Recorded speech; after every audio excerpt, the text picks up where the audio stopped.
The gunshot cracked across the open prairie like thunder, and Asher Jameson knew he was a dead man. His body jerked violently as the bullet tore through his shoulder, the force sending him tumbling backward off his horse. The last thing he saw before darkness claimed him was the vast Kansas sky, indifferent to his fate as blood soaked into the thirsty earth of 1876. The burning sensation of whiskey hitting the back of his throat jolted Asher back to consciousness. He choked and sputtered, his eyes flying open to find himself staring up at a woman with fiery red hair who was determinedly pouring the amber liquid down his gullet. "Drink," she commanded, her voice firm but not unkind. "You've lost too much blood." Asher tried to speak but managed only a groan. The woman's face came into sharper focus, vibrant green eyes, freckles scattered across sun-kissed skin, and a look of intense concentration. She couldn't have been more than 25, but there was a hardness to her expression that spoke of someone who had seen more than her fair share of life's cruelties. "Where am I?" he finally managed, his voice rough as sandpaper. "My farm, about 10 miles outside of Ellsworth." She set the whiskey bottle aside and pressed a damp cloth to his forehead. "I'm Ruby Blackburn, found you half dead on my property this morning." Asher tried to sit up, but white-hot pain tore through his left shoulder. "Don't," Ruby warned, placing a firm hand on his chest. "That bullet went clean through, but you'll tear my stitching if you move too quick." Memories flooded back: the cattle drive from Texas, the disagreement with his trail boss, the decision to break away and head to Ellsworth on his own. Then the ambush, 3 riders. His hand instinctively moved to his holster, but his gun was gone. "Looking for this?" Ruby held up his Colt revolver. "Don't worry, it's unloaded and tucked away safe. I don't fancy getting shot by the man I just saved." "I wouldn't," Asher began, but another wave of pain cut him short. "Rest," Ruby said, her tone softening slightly. "Whatever trouble found you out there isn't going anywhere. You've got a fever to break before you can even think about settling scores." Despite his protests, darkness pulled at him again. The last thing Asher remembered was the feeling of cool fingers against his brow and the faint scent of lavender. For 3 days, Asher drifted in and out of consciousness. Each time he woke, Ruby was there, sometimes forcing bitter-tasting medicine down his throat, other times simply changing the bandage on his shoulder. On the 4th morning, he woke with his mind finally clear, the fever broken. The room he lay in was small but clean, with simple furnishings: a bed, a chest of drawers, and a chair where Ruby now sat, mending what appeared to be one of his shirts. "You've decided to join the living again," she said without looking up from her work. "Seems that way." Asher's voice was still weak, but the crushing pain in his shoulder had subsided to a dull throb. "How long have I been here?" 4 days. You were delirious with fever for most of it, kept mumbling about cattle and someone named Barrett." She bit off a thread with her teeth and finally met his gaze. "You going to tell me who shot you?" Asher shifted uncomfortably. "Men from the Rocking H Ranch. I was driving cattle up from Texas with them, but the trail boss and I had disagreements about the route. Things got heated." "Heated enough for them to put a bullet in you?" "The trail boss, Harrison. He's not known for his forgiving nature." Asher attempted to sit up, this time managing it with Ruby's reluctant assistance. "I need to get to Ellsworth." "My share of the cattle money is likely long gone," Ruby interrupted. "Those cattle would have been sold by now." The realization hit Asher hard, 6 months of back-breaking work for nothing. He'd left Texas with nothing but his horse, saddle, and the promise of a payday in Kansas. Now he was broke, injured, and apparently at the mercy of a woman who seemed only half convinced she shouldn't have left him to die. "My horse?" he asked, dreading the answer. "No sign of it. Those men probably took it after they shot you." Asher cursed under his breath. That stallion had been with him for 5 years, through drought, blizzards, and endless cattle drives. "I owe you for saving my life, Miss Blackburn. Once I'm on my feet, I'll work to repay the debt." Ruby studied him for a long moment. "You any good with farm work, cowboy?" "Asher," he corrected. "Asher Jameson, and I've done my share. Grew up on a farm in Missouri before the war." "Well, Asher Jameson, I could use an extra pair of hands around here. Harvest is coming, and it's just me since my father passed last winter." Her expression remained neutral, businesslike. "You work until you've paid for your care and earned enough for a new horse. Then we're square," Asher nodded slowly. "Seems fair. Though I should warn you, those men might come looking to finish what they started." A hint of a smile touched Ruby's lips as she stood. "Let them try." "This is my land, Mr. Jameson. I've been protecting it from rustlers, tax collectors, and unwanted suitors for years." She reached into the pocket of her apron and produced a small silver derringer. "I'm not as helpless as I might appear." Something about her confidence sent an unexpected wave of admiration through Asher. She wasn't like any woman he'd encountered before. No simpering or batting of eyelashes, just direct words and a clear expectation that he would either measure up or move on. "I'll start as soon as I can stand without falling over," he promised. "Good." Ruby gathered her sewing. "There's stew on the stove when you're hungry, and Asher," she paused at the door, "try not to bleed on my clean sheets again." For the next week, Asher's recovery progressed slowly. He began with small tasks, mending tack in the barn while seeded, sorting seed for planting, and tending to the small flock of chickens that pecked around the farmyard. Ruby worked from sunrise to sunset, tackling the heavier tasks herself despite his protests. He learned bits about her life through their brief conversations over meals. Ruby had come to Kansas as a child with her parents, homesteading this land when it was nothing but wild prairie. Her mother had died of fever when Ruby was 16, leaving her to help her father run the farm. No siblings, no nearby family, just Ruby and 160 acres of hard-won land. "Why stay?" Asher asked one evening as they sat on the porch, watching the sunset paint the sky in brilliant oranges and reds. "Farming alone isn't easy, especially not for a woman." Ruby's eyebrow arched dangerously. "Anyone," Asher corrected carefully. "Man or woman, it's a hard life without help." Ruby was silent for a long moment. "This land is all I have, all I've ever had that's truly mine. My father built this place so I would always have a home." Her fingers traced a pattern on the wooden arm of her chair. "I won't give that up just because it's difficult." 2 weeks after being shot, Asher was finally strong enough to help with more substantial work. He repaired a section of fence that had fallen during the last storm, mucked out the small stable where Ruby kept 2 workhorses, and began preparing the fields for harvest. Each night, exhausted from physical labor his still healing body wasn't ready for, he would collapse into the small bed in what had once been Ruby's father's room. And each morning, he would wake to the smell of coffee and find Ruby already up, her red hair braided tightly as she prepared for another day's work. It was during his 3rd week at the farm that trouble finally found them. Asher was repairing the roof of the chicken coop when he spotted 3 riders approaching from the north.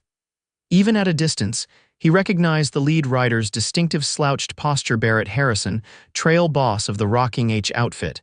"Ruby."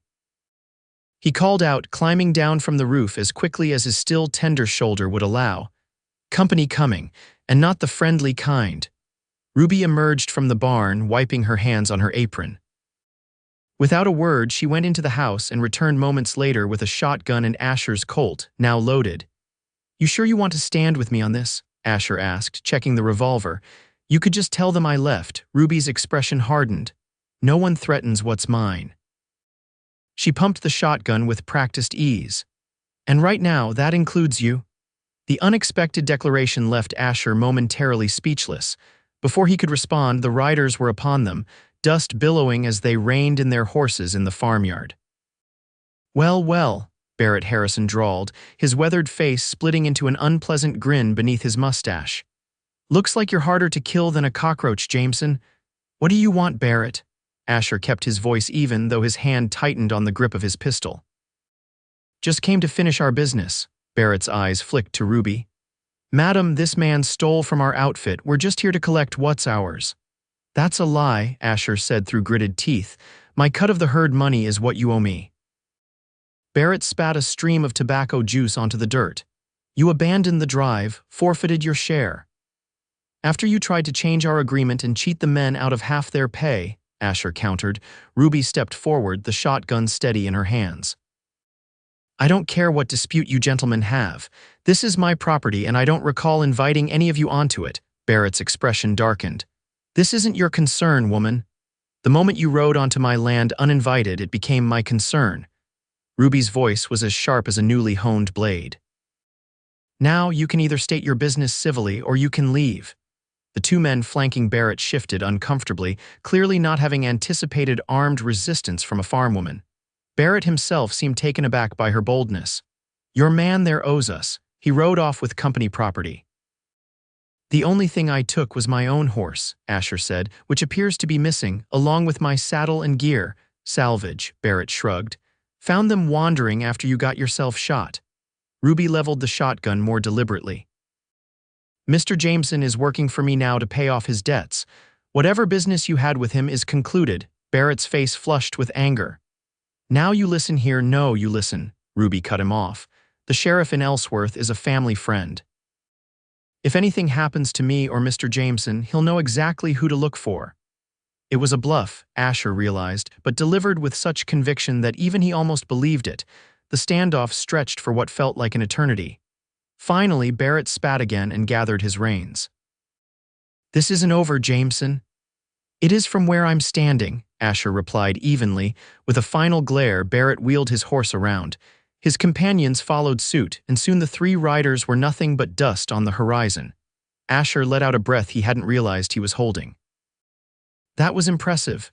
Ruby lowered the shotgun, though tension still lined her face. "They'll be back." "Probably," Asher agreed, "but not today and not alone, I expect. Then we'd better be prepared." Ruby turned toward the house. "Can you shoot with that shoulder?" "Well enough," Asher said, holstering the revolver. "Ruby, you don't have to get involved in this. This is my fight." She stopped and looked back at him, her green eyes intense. "You're on my land. That makes it my fight, too." A moment of vulnerability crossed her face. "Unless you're planning to leave now that they know where you are." The thought had crossed his mind. Every instinct told him to move on, to not bring trouble to this woman who had already done more for him than he deserved. But something else, something stronger, kept him rooted in place. "No," he said finally. "I'm not running, not this time." Relief flickered briefly across Ruby's features before her practical nature reasserted itself.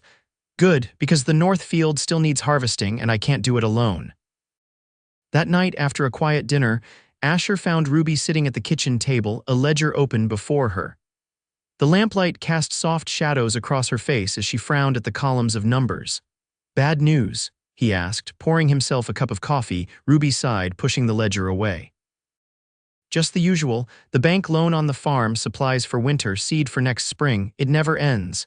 Asher sat across from her. "Is the farm profitable? It can be in good years." She closed the ledger.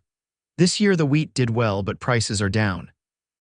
If I can get it all harvested and to market before the first snow, we'll manage." "We'll get it done," Asher promised.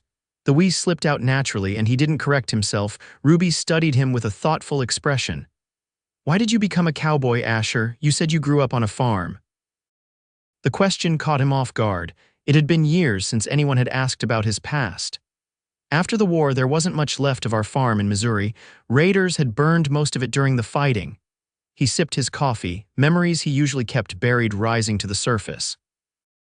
"My parents died of typhoid the winter after I came home. I sold what was left and drifted south." "I'm sorry," Ruby said softly. Asher shrugged. "It was a long time ago. Cattle driving seemed like freedom after the war. No roots, no attachments, just open sky and the next horizon. And now?" Still chasing horizons, the question hung in the air between them. For the first time in years, Asher found himself considering a different answer. "Not sure anymore," he admitted. "Lately I've been thinking there might be something to be said for staying in one place." Their eyes met across the table, and something unspoken passed between them, a recognition, perhaps, of kindred spirits who had both lost too much and fought too hard to hold onto what remained. Ruby broke the moment first, rising to her feet. "We should turn in. Dawn comes early." As September gave way to October, the farm settled into a rhythm. They harvested the wheat, working side by side from sunrise to sunset. Asher's shoulder healed enough that he could take on the heaviest tasks, freeing Ruby to focus on preserving food for the winter and mending equipment. They made 2 trips into Ellsworth to sell the wheat and purchase supplies. The small Kansas town was bustling with activity, cattle drives ending their long journeys from Texas, merchants doing brisk business, and saloons filled with cowboys spending their hard-earned pay. On their second visit, Asher was loading supplies into Ruby's wagon when a familiar voice called his name. He turned to find Thomas Cooper, a fellow drover he'd worked with on previous cattle drives. "Thought that was you?" Thomas exclaimed, clapping Asher on his good shoulder. "Word was you got yourself killed after leaving the Rocking H outfit." "Nearly," Asher admitted. "Barrett's boys caught up with me outside of town." Thomas's expression darkened. "That sounds like Barrett. Man's developed a nasty reputation. Lost 2 other men on that drive after you left, one to a beating, another just disappeared one night." He lowered his voice. "There's talk he's been rustling cattle too, taking a few head from each herd that passes through." The information didn't surprise Asher, but it was concerning. If Barrett was involved in rustling, he'd be even more determined to eliminate anyone who could connect him to the crime, like a former trail hand who had questioned his business practices. "You planning to stay around Ellsworth?" Thomas asked. Before Asher could respond, Ruby appeared at his side, her market basket full. "We should get back before dark," she said, nodding politely to Thomas. "This is Ruby Blackburn," Asher introduced her. "Ruby, this is Thomas Cooper. We rode trail together last season." Thomas tipped his hat, his eyes taking in the way Ruby stood close to Asher's side. "Madam, pleasure." After a brief exchange of pleasantries, they parted ways. As they drove the wagon out of town, Ruby asked, "An old friend?" "Just someone I worked with," Asher replied. "But he had interesting news. Seems Barrett's been up to more than just cheating his men. There's talk of rustling." Ruby's hands tightened on the reins. "That makes him more dangerous." "Yes," Asher agreed grimly, "but it also means he can't afford to draw too much attention. A shootout at a farm outside town would raise questions he doesn't want asked." The rest of the journey passed in contemplative silence. As they crested the final hill before Ruby's farm came into view, Asher was struck by how the simple white farmhouse with its barn and surrounding fields had come to feel familiar in such a short time. "Something wrong?" Ruby asked, noticing his expression. Asher shook his head. "Just thinking that I never expected to find myself back on a farm." "And now that you are," her question was casual, but her eyes watched him carefully. "Now I'm wondering why I stayed away so long." The honesty of his response surprised them both. That evening, as they sat on the porch watching night fall across the prairie, Ruby broke their comfortable silence. "Winter will be here soon." "About a month if the signs hold true," Asher agreed. "Most hired hands move on before the first snow." Asher turned to look at her, taking in the proud tilt of her chin and the uncertainty in her eyes that she was trying so hard to hide. "Is that what I am, a hired hand?" Ruby met his gaze steadily. "What else would you call it?" "I don't know," Asher admitted. "But I think we both know it's more than that." The tension between them had been building for weeks in shared glances across the dinner table, in the brush of hands while working together, in conversations that stretched late into the night. Neither had acknowledged it, both too guarded by past losses to risk new vulnerabilities. "I can't offer you what the trail offers," Ruby said finally. "Adventure, freedom, new horizons." "And I can't promise I won't sometimes miss those things," Asher replied honestly. "But lately I've been thinking that maybe freedom isn't just about having nowhere you have to be. Maybe it's about having somewhere you want to be." Slowly, giving her every chance to pull away, Asher reached out and took her hand. Ruby's fingers were calloused from work, strong and capable, but they trembled slightly as they curled around his. "I'd like to stay," he said simply. "Through winter, longer if you'll have me." Ruby's expression softened in the fading light. "I'd like that too." Their first kiss was tentative, a gentle exploration of new territory by two people who had grown accustomed to standing alone. When they parted, Ruby's smile held a warmth Asher had glimpsed only in rare, unguarded moments. "We should go in," she murmured. "It's getting cold." But as they rose to enter the house, the distant sound of horses approaching shattered the moment.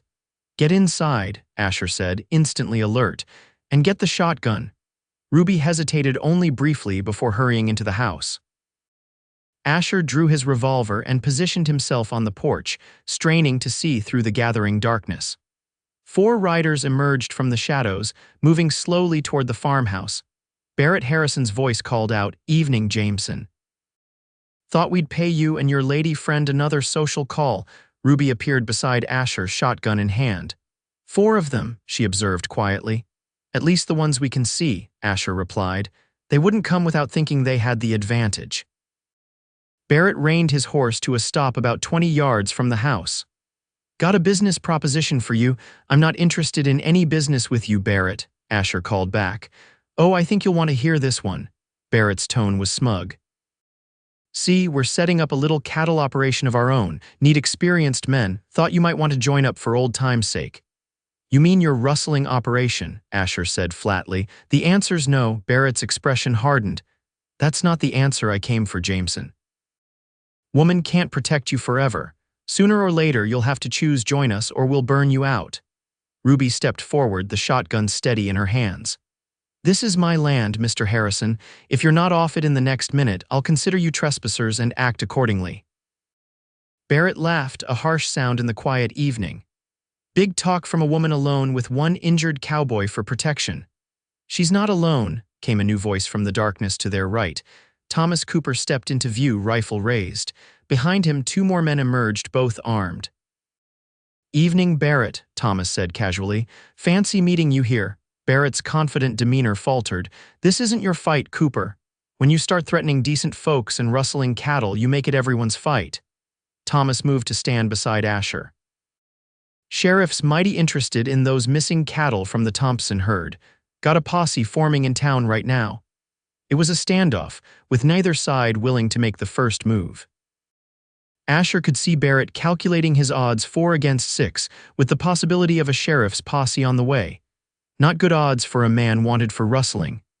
"This isn't over," Barrett finally spat, wheeling his horse around. "Actually, I think it is," Thomas replied. "Sheriff's got witnesses now. Your rustling days are done in this county."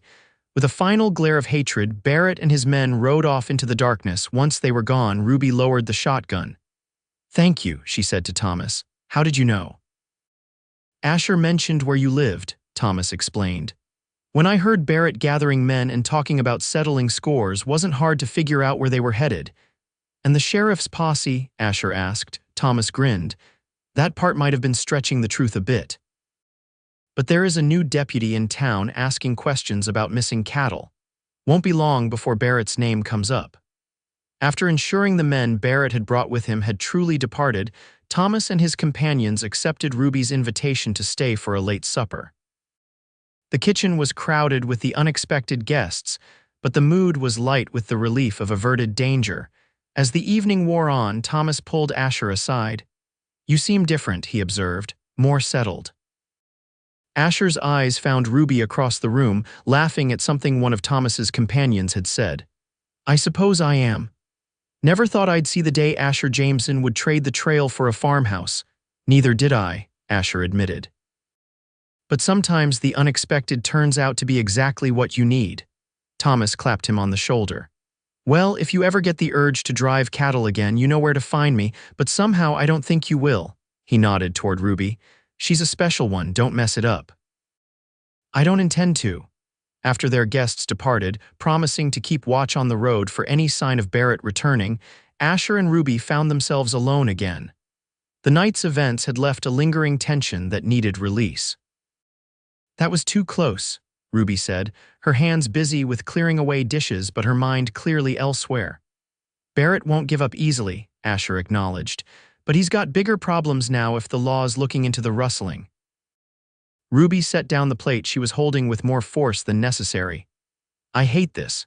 Hate that my home, my land, isn't safe because of someone else's greed." Asher crossed to her, gently turning her to face him. "We're safe tonight and we'll figure out tomorrow when it comes." He brushed a strand of hair from her face. "I'm sorry for bringing this trouble to your door." "Don't you dare apologize," Ruby said fiercely. "You didn't choose to get shot and left for dead on my property." "No, but I chose to stay." Asher's thumb traced the line of her jaw. "And I don't regret that, not for a moment." The kiss they shared this time was different from their first, urgent, needy, filled with the desperate relief of people who had faced danger together and emerged alive. Ruby's hands clutched at his shirt, pulling him closer as if afraid he might vanish if she let go. When they finally broke apart, both breathing heavily, Asher rested his forehead against hers. "I should probably sleep in the barn tonight," he said reluctantly. "Keep watch in case Ruby silenced him with another brief kiss." "No," she said simply. "Not tonight." The certainty in her eyes left no room for misunderstanding. Asher swallowed hard, suddenly aware of how completely this woman had worked her way into his heart in the space of a few short weeks. "Are you sure?" In answer, Ruby took his hand and led him toward her bedroom. Later, as moonlight streamed through the window and cast silver patterns across the bed, Asher held Ruby against his chest, her red hair spilling across his skin like fire. They had come together with a passion neither had expected, finding in each other's arms a belonging that had eluded them both for too long. "I never thought I'd find this," Ruby murmured, her fingers tracing the scar on his shoulder where the bullet had torn through. "After my father died, I thought it would just be me and this farm until the end of my days. And I never thought I'd want to stop running," Asher admitted, pressing a kiss to her temple. "But here we are." Ruby propped herself up on one elbow, her expression serious in the moonlight. "Barrett will come back, or someone like him. The world's full of men who think they can take what isn't theirs. Then we'll face them together." Asher tucked a strand of hair behind her ear. "I'm not going anywhere, Ruby, not unless you send me away."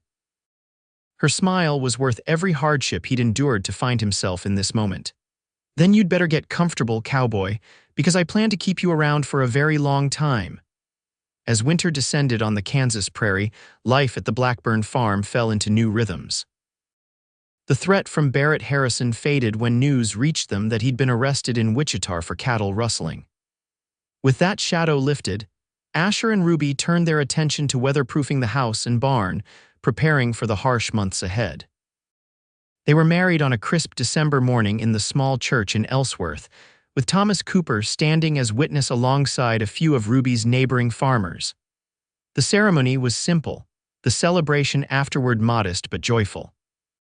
Ruby wore her mother's dress, carefully altered, and Asher wore the only suit he owned, purchased new for the occasion.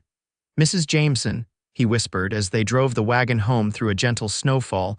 Ruby's smile was radiant. "I still can't believe it sometimes. That a half-dead cowboy I found bleeding on my land would turn out to be the love of my life." "Best whiskey you ever poured down a man's throat," Asher agreed with a grin, earning a playful swat from his new wife. That first winter together was a test of their new partnership. Blizzards howled across the prairie, leaving them snowbound for days at a time. They passed the long evenings planning for spring planting, making improvements to the farm, and learning the intricate dance of two independent people building a life together. By spring, Ruby's farm had become their farm in more than just words. Asher brought new ideas from his travels, irrigation techniques he'd seen in California, crop rotations practiced in the East.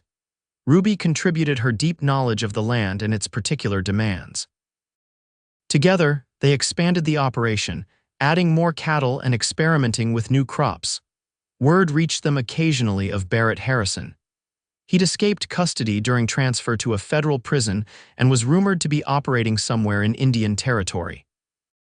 But with each passing season, the threat he represented receded further into the background of their lives. In their second summer together, Ruby announced she was expecting a child.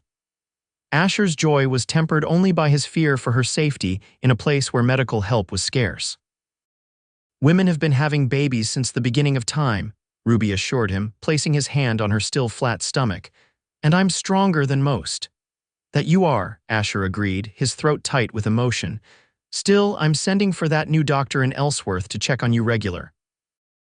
Ruby rolled her eyes but didn't argue.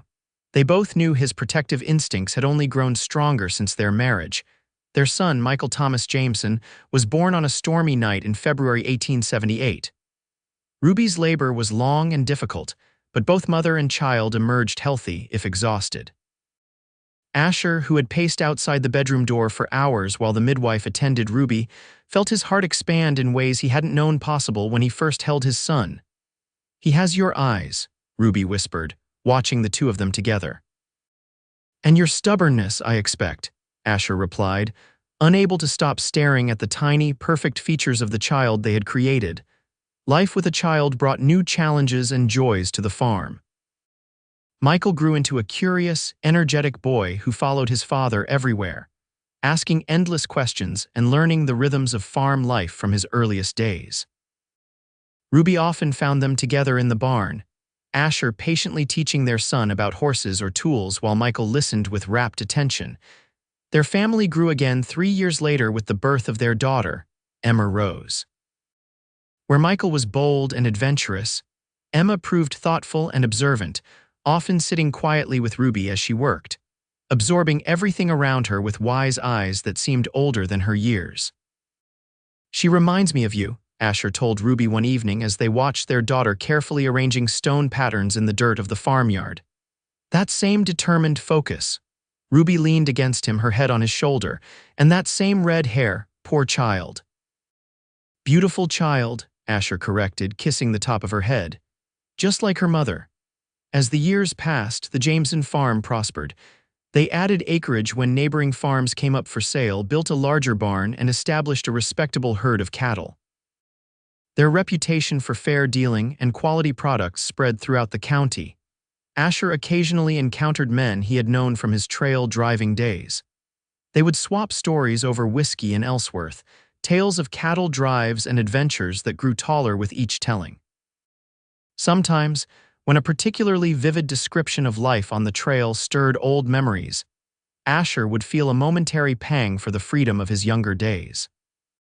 But then he would return home to find Ruby waiting on the porch, their children running to greet him, and he knew with bone-deep certainty that he had found the true freedom he had been seeking all along, not in endless wandering, but in the love of this fierce, remarkable woman and the family they had built together. On their 10th wedding anniversary, Asher surprised Ruby with a trip to Kansas City, their first journey together beyond Ellsworth. They left the children with Ruby's closest friend, Sarah, and boarded the train with a mixture of excitement and trepidation. "I can't remember the last time I went more than 20 miles from the farm," Ruby admitted as they watched the prairie roll by outside the train window. Asher squeezed her hand.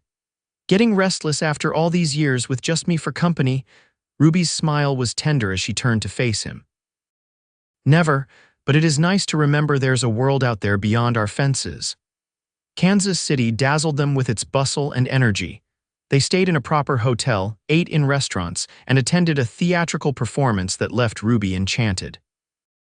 Asher bought her a silver locket to replace the one that had belonged to her mother and been lost years before. On their final night, as they stood on the balcony of their hotel room looking out at the city lights, Ruby asked, "Do you ever wish we lived somewhere like this?" With all these people and conveniences, Asher considered the question seriously. "Sometimes I wonder what it would be like, but then I think about waking up to someone else's schedule instead of the sun, or not being able to see the stars at night because of all these lights." He wrapped his arms around her from behind. "And I realize I'm exactly where I want to be." Ruby leaned back against him. "Even after all these years, no regrets about giving up the trail." "The only trail I need now leads home to you," Asher said simply. They returned to the farm renewed, carrying stories and impressions to share with their children, who had grown at least an inch taller in their absence, or so it seemed to Ruby. Life continued to unfold with its mix of joys and hardships. They weathered droughts that threatened their crops, illnesses that left them frightened for their children's health, and the constant uncertainties of farming life. But through it all, they faced each challenge together, their partnership only strengthening with time. In 1896, 20 years after Asher had first awakened to find Ruby pouring whiskey down his throat, they hosted a harvest celebration that brought together neighbors, friends, and even a few familiar faces from Asher's trail driving days. Thomas Cooper, now a respected rancher himself, raised a glass in toast. "To the most unlikely cowboy I ever knew, the one who found something worth more than all the horizons in the West." Later, as the celebration wound down and guests departed, Asher found Ruby standing alone by the old oak tree that had grown tall and strong since they'd planted it the year after their marriage. "Penny for your thoughts," he said, coming to stand beside her. Ruby's smile was reflective, the lines at the corners of her eyes testament to years of laughter and prairie sun. "I was just thinking about that day I found you, half dead, covered in blood, looking like trouble personified. Your first instinct was probably right." "Should have left me where I fell," Asher teased. Ruby turned to him, her hand coming up to rest against his cheek. At 50, her red hair was streaked with silver, but her green eyes were as vibrant as the day they'd met. "Best decision I ever made was pouring that whiskey down your throat." And the best thing that ever happened to me was getting shot off that horse, Asher replied, covering her hand with his own. Though I wouldn't recommend it as a way to find love, Ruby laughed, the sound as dear to him now as it had been when he first heard it. Our story to tell, I suppose. Not everyone can say they fell in love over a bullet wound.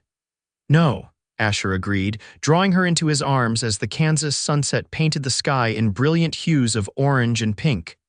But then again, not everyone is lucky enough to find what we found. Over the years, their children grew and began to forge their own paths. Michael, inheriting his father's restless spirit but tempered by his mother's practicality, studied engineering in Kansas City before returning to help modernize the family farm. Emma, with her quiet intelligence, became a teacher at the school in Ellsworth. Riding back and forth each day on the horse Asher had carefully chosen for her 16th birthday. The farm itself evolved with the changing times. They added mechanical equipment that would have seemed miraculous when they first began, expanded their operation to include new crops, and weathered the economic upheavals that threatened many of their neighbors. Through it all, the foundation remained the same: the partnership that had begun with a gunshot and a swig of whiskey, and grown into a love that defined both their lives. In 1901, as a new century dawned, Asher and Ruby sat together on the porch of the farmhouse that had seen so much of their history. At 55, Asher's dark hair was now more gray than not, and years of physical labor had left their mark on his body. Ruby, at 52, remained as spirited as ever, though she moved more slowly than in her younger days. 25 years, Asher mused, his arm around her shoulders. Sometimes it feels like yesterday I woke up to find you trying to drown me in whiskey. And sometimes it feels like we've always been here together, Ruby replied, her head resting against him. As if there wasn't a before. They sat in comfortable silence, watching the sunset just as they had countless evenings before. Tomorrow would bring new challenges. There was talk of railroad expansion that might affect their water rights, and Michael was bringing home a young woman he had met in town, someone he seemed serious about. But for now, in this moment, there was just the two of them and the peace they had built together. "Thank you," Asher said suddenly. Ruby looked up at him questioningly. "For what? For finding me, for saving me, for building this life with me." His voice was rough with emotion. "For showing me that the thing I'd been searching for all those years on the trail was right here waiting, if only I had the sense to recognize it." Ruby's smile held all the love and history of their years together. "I think we saved each other, Asher Jameson. And I wouldn't change a single moment of it." As darkness settled over the prairie they both loved, they remained on the porch. Two hearts that had found in each other not just passion or companionship, but a true home, one that had nothing to do with land or buildings, and everything to do with the bond forged between a wounded cowboy and the strong-willed woman who had refused to let him die. Their story, which had begun with violence and desperation, had transformed into something neither could have imagined on that fateful day, a love that had not only endured but deepened with each passing year, rooting them firmly in the rich soil of the life they had created together. And as stars appeared in the vast Kansas sky above them, Asher Jameson, once a restless cowboy with no destination beyond the next horizon, knew with absolute certainty that he had found his true purpose and place in the world. Right here, beside the remarkable woman who had once poured whiskey down his throat, and in doing so, saved not just his life but his soul.